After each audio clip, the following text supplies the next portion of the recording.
மாண்புமிகு எதிர்க்கட்சி தலைவர் திரு உதயநிதி ஸ்டாலின் அவர்கள். மாண்புமிகு பேரவைத் தலைவர் அவர்களே, துணைத் தலைவர் அவர்களே, முதலமைச்சர் அவர்களே, 17வது சட்டமன்ற பேரவையின் எதிர்க்கட்சி தலைவராக எனது முதல் உரை இது. பகுத்தறிவு பகலவன் தந்தை பெரியார், தமிழ்நாட்டுடைய தலைமகன் பேரறிஞர் அண்ணா, நவீன தமிழ்நாட்டுடைய சிற்பி முத்தமிழறிஞர் டாக்டர் கலைஞர்,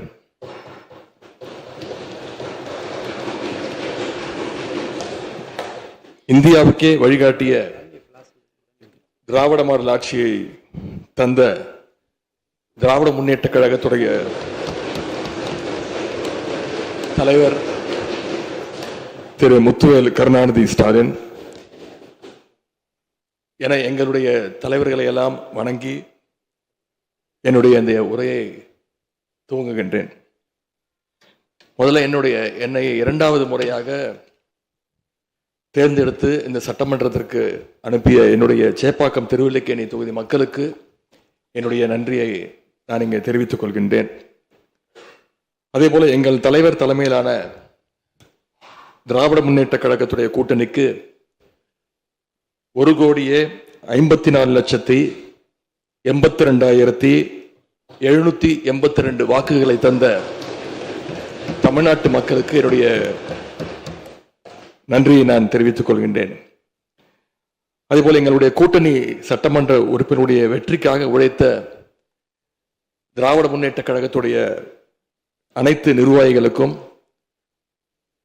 முத்தமிழறிஞர் டாக்டர் கலைஞருடைய உயிரினும் மேலான அன்பு உடன்பிறப்புகளுக்கும், தோழமை இயக்க தலைவர்களுக்கும் தொண்டர்களுக்கும் என்னுடைய நன்றியை நான் தெரிவிச்சுக்கிறேன். இந்த அவையில என் கூட நின்று எனக்கு வழிகாட்டக்கூடிய எதிர்க்கட்சி துணைத் தலைவர் அண்ணன் திரு KN நேரு அவர்களுக்கும், எங்களுடைய கொறடா அண்ணன் வேலு அவர்களுக்கும், துணை கொறடா அண்ணன் திரு கோவி செழியன், செயலாளர் அண்ணன் திரு தங்கம் தென்னரசு, பொருளாளர் அண்ணன் திரு MRK பன்னீர்செல்வம் ஆகியோருக்கும், கழக சட்டமன்ற உறுப்பினர்களுக்கும் என்னுடைய நன்றியை நான் தெரிவிச்சுக்கிறேன். சட்டமன்றத்தில் நேற்று நாம அத்தனை பேரும் பதவி பிரமாணம் செஞ்சுக்கிட்டோம். அதன் பின்பு இன்னைக்கு முதல் நடவடிக்கையா பேரவைத் தலைவரை இன்றைக்கு தேர்ந்தெடுத்திருக்கிறோம். வரலாற்று சிறப்புமிக்க இந்த சட்டப்பேரவையில் மாண்புமிகு பேரவைத் தலைவராக தேர்ந்தெடுக்கப்பட்டிருக்கக்கூடிய உங்களுக்கும், துணைத் தலைவராக தேர்வு செய்யப்பட்டிருக்கக்கூடிய திரு ரவிசங்கர் அவர்களுக்கும், எங்களுடைய தலைவர் சார்பாகவும் கழக சட்டமன்ற உறுப்பினர்கள் சார்பாகவும் மீண்டும் என்னுடைய வாழ்த்துக்களை நான் தெரிவிச்சுக்கிறேன். மாண்புமிகு பேரவைத் தலைவர் அவர்களே, இங்கே ஏற்கனவே எல்லாரும் குறிப்பிட்டது போல நானும் கேள்விப்பட்டிருக்கேன். நீங்க எப்பொழுதுமே சிரித்த முகத்துக்கு சொந்தக்காரர்னு கேள்விப்பட்டிருக்கிறேன். அது மட்டும் இல்லை, எல்லோருடையும் மிகுந்த அன்போடு பழகக்கூடியவர் அப்படின்னு பலர் சொல்லி நான் கேள்விப்பட்டிருக்கிறேன். இதே சட்டப்பேரவையில் 1980ஆம் ஆண்டு தேர்தலையும் 2011 சட்டமன்ற தேர்தலையும் நீங்க வெற்றி பெற்று ஒரு சிறந்த சட்டமன்ற உறுப்பினராக நீங்க பணியாற்றி இருக்கிறீங்க. எனவே பேரவையுடைய மரபுகளும் விதிகளும் உங்களுக்கு புதுசு கிடையாது.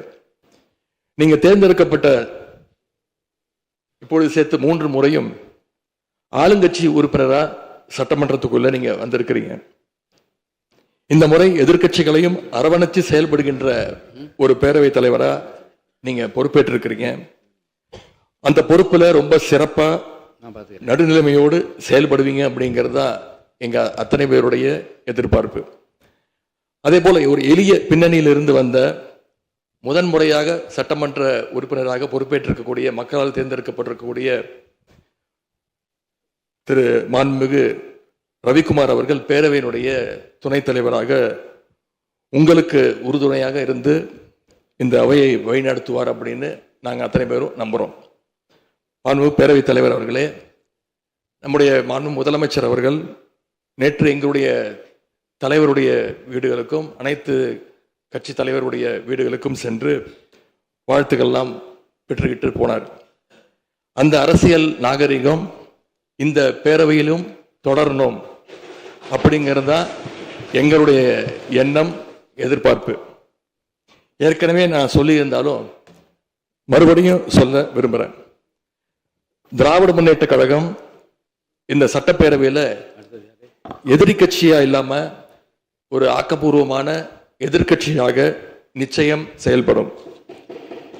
எங்க தலைவர் அவர்கள் சொன்ன மாதிரி திராவிட முன்னேற்ற கழகம் என்னைக்குமே ஒரு ஆக்க சக்தி தான்.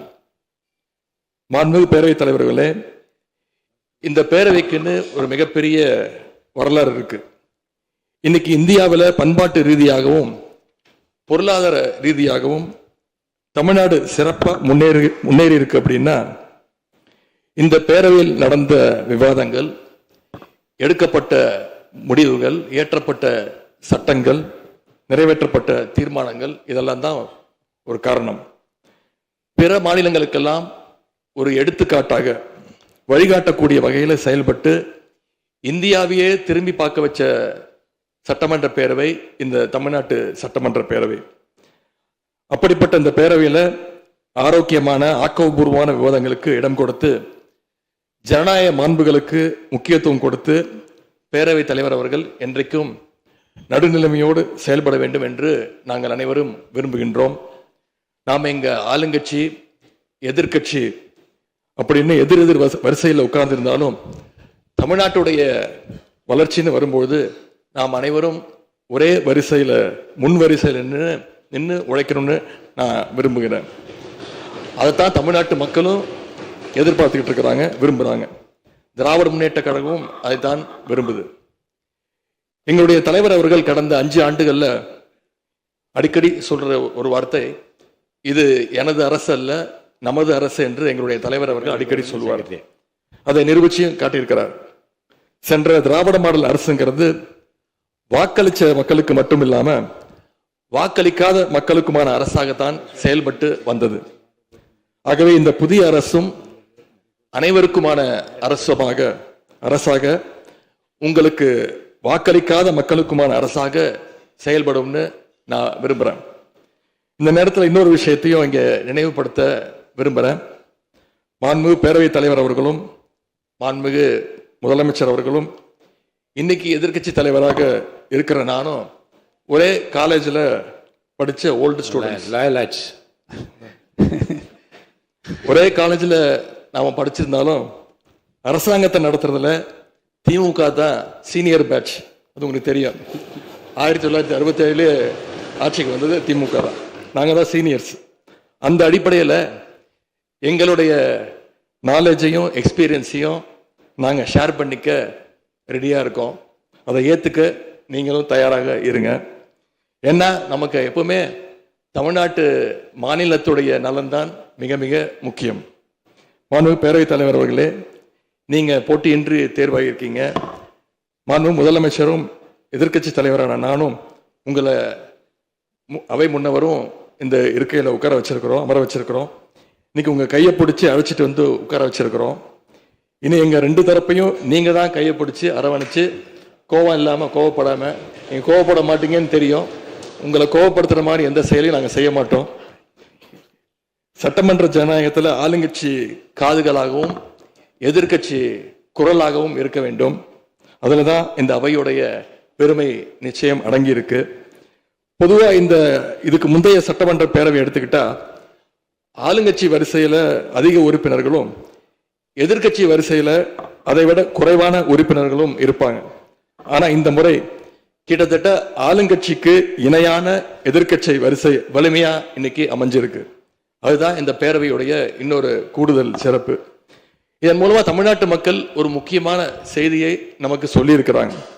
அது என்னன்னா, எதிர்கட்சி வரிசை மிக மிக வலிமையாக இருந்து இந்த அரசை, புதிய அரசை வழிநடத்தணும், ஆக்கப்பூர்வமான விமர்சனங்களை முன்வைக்கணும் அப்படின்னு மக்கள் நமக்கு சொல்லி இருக்கிறாங்க. நான் நம்புறேன். ஆகவே மக்களுடைய எண்ணத்தை பிரதிபலிக்கிற மாதிரி எங்களுடைய பணிகள் நிச்சயம் இருக்கும். மாண்புமிகு பேரவைத் தலைவர் அவர்களே, இந்த அரசு பொறுப்பேற்ற நிகழ்ச்சியில் நடந்த ஒரு நிகழ்வை இங்க நான் சுட்டிக்காட்ட விரும்புகின்றேன். ஏற்கனவே சுட்டிக்காட்டியிருக்கிறாங்க. அந்த நிகழ்ச்சியில தமிழ்தாய் வாழ்த்து 3வது இடத்துக்கு தள்ளப்பட்டிருக்கு. இது தமிழ்நாட்டு மக்கள் மத்தியில மிகப்பெரிய ஒரு கோபத்தையும் அதிர்ச்சியையும் ஏற்படுத்தியிருக்கு. அதை எதிர்கட்சிகள் எல்லோரும் விமர்சிச்சிருக்கிறோம். அதுக்கு ஆளுங்கட்சியும் ஒரு விளக்கத்தையும் கொடுத்திருக்கிறாங்க, நானும் பார்த்தேன்.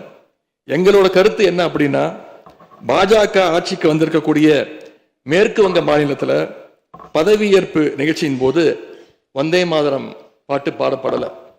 ஆனா இங்க தமிழ்நாட்டுல அது பாடப்பட்டிருக்கு. மேற்கு வங்கத்துல இன்னைக்கு யாரு ஆளுநரா போய் உட்கார்ந்துருக்காங்க அப்படின்னு உங்க அத்தனை பேருக்கும் தெரியும், நான் சொல்ல வேண்டிய அவசியம் இல்லை. அவர் இங்க ஆளுநரா இருந்தப்போ தமிழ்நாடு சட்டமன்ற பேரவையில தமிழ்தாய் வாழ்த்துக்கு முன்னாடி தேசிய கீதம் பாடணும்னு பேரவையினுடைய மரபையே மாத்த சொன்னவர் தான் இன்னைக்கு மேற்கு வங்கத்தில் ஆளுநராக இருக்கிறார். அதை நாங்க உறுதியா, எங்களுடைய தலைவர் அப்போதைய முதலமைச்சர் உறுதியா மறுத்தார். அதனால 2023ஆம் ஆண்டு முதல் தொடர்ந்து 3 வருஷம் அவர் பேரவையிலிருந்து வெளிநடப்பு செஞ்சுட்டு போன காட்சிகளை எல்லாம் நீங்களும் பார்த்திருப்பீங்க. இதன் மூலமா நாங்க சொல்ல வர்றது, அடுத்து விரைவிலேயே இந்த பேரவையில ஆளுநர் உரை நிகழ்த்த இருக்கிறார். ஆகவே ஏற்கனவே உங்களுடைய அரசினுடைய பதவியேற்பு விழாவில் நடந்த அந்த சம்பவம், அந்த தவறு மீண்டும் இந்த பேரவையில நடப்பதற்கு நீங்க அனுமதிக்க கூடாது, நாங்கள் அனுமதிக்க மாட்டோம். பேரவையில் மட்டுமல்ல, தமிழ்நாட்டில் நடக்கக்கூடிய எந்த நிகழ்ச்சியாக இருந்தாலும் சரி, அரசு நிகழ்ச்சியாக இருந்தாலும் சரி, எந்த நிகழ்ச்சியாக இருந்தாலும் சரி, தமிழ்தாய் வாழ்த்து என்றைக்கும் 2வது இடத்திற்கு நாம தள்ளி போக விடக்கூடாது. இந்த அரசு அதற்கு அனுமதிக்க கூடாது என்று நான் இங்கே கேட்டுக்கொள்கின்றேன். ரொம்ப விழிப்போடு இருந்து நம்முடைய உரிமையை, மரபை பாதுகாக்கணும்னு உங்களை எல்லாம் வலியுறுத்தி நான் கேட்டுக்கொள்கின்றேன். பண்பு பேரவைத் தலைவர் அவர்களே, வண்டிக்கு பிரேக் எப்படியோ, ஒரு காலைக்கு மூக்கனாங்கயிறு எப்படியோ, அப்படிதான் ஆளுங்கட்சிக்கு எதிர்கட்சி அப்படின்னு பேரறிஞர் அண்ணா அவர்கள் நமக்கு சொல்லியிருக்கிறார். ஆகவே பேரறிஞர் அண்ணா சொன்ன வழியில ஆளுங்கட்சியினுடைய செயல்பாட்டை உற்று நோக்கி உங்களுடைய நிறைகளை, குறைகளை சுட்டு காட்டுகின்ற ஒரு ஆக்கப்பூர்வமான எதிர்கட்சியாக நாங்கள் நிச்சயமாக செயல்படுவோம். இந்த அவைக்கு புதியவங்க, ஃபர்ஸ்ட் டைம் எம்எல்ஏஸ் நிறைய பேர் வந்திருக்கிறீங்க, அதுல மிகுந்த மகிழ்ச்சி. அதே போல ரொம்ப வருடங்களுக்கு பிறகு நிறைய பெண் சட்டமன்ற உறுப்பினர்கள் இங்க இடம்பெற்றிருக்கிறீங்க, அதுல எங்களுக்கு கூடுதல் மகிழ்ச்சி. அத்தனை பேருக்கும் மீண்டும் என்னுடைய வாழ்த்துக்கள். தமிழ்நாட்டுடைய உரிமைகளுக்காகவும் வளர்ச்சிக்காகவும் நாம எல்லாரும் சேர்ந்து ஒன்னா பயணிப்போம். எது எப்படி ஆனாலும் திராவிட இயக்கத்தினுடைய அடிப்படை கொள்கைப்படி எல்லோருக்கும் எல்லாம் கிடைக்கிறதை உறுதி செய்கின்ற வகையில எதிர்கட்சி வரிசையில இருந்து நாங்கள் நிச்சயம் செயல்படுவோம். நடந்து முடிந்த தேர்தலில் ஆட்சி அமைப்பதற்கான பெரும்பான்மையை ஆளுங்கட்சிக்கு மக்கள் வழங்காமல் போனாலும் திராவிட முன்னேற்ற கழகத்துடைய தலைமையில் தேர்தலை சந்திச்சு வென்ற தோழமை இயக்க சட்டமன்ற உறுப்பினருடைய ஆதரவோடு ஆட்சி அமைத்திருக்கக்கூடிய புதிய அரசிற்கும் மாண்பு முதலமைச்சர் அவர்களுக்கும் என்னுடைய வாழ்த்துக்களை நான் மீண்டும் தெரிவித்துக் கொள்கின்றேன். மாண்புமிகு பேரவைத் தலைவர் அவர்களுக்கும் பேரவை துணைத் தலைவர் அவர்களுக்கும் என்னுடைய நன்றி. உங்களுடைய பணிகள் சிறக்கட்டும். மீண்டும் என்னுடைய வாழ்த்துக்களை தெரிவித்துக் கொள்கிறேன். நன்றி, வணக்கம். வெல்க தமிழ், வாழ்க தமிழ்நாடு. மக்களை பிரிக்கும் சனாதானம் நிச்சயம் ஒழிக்கப்பட வேண்டும். நன்றி, வணக்கம்.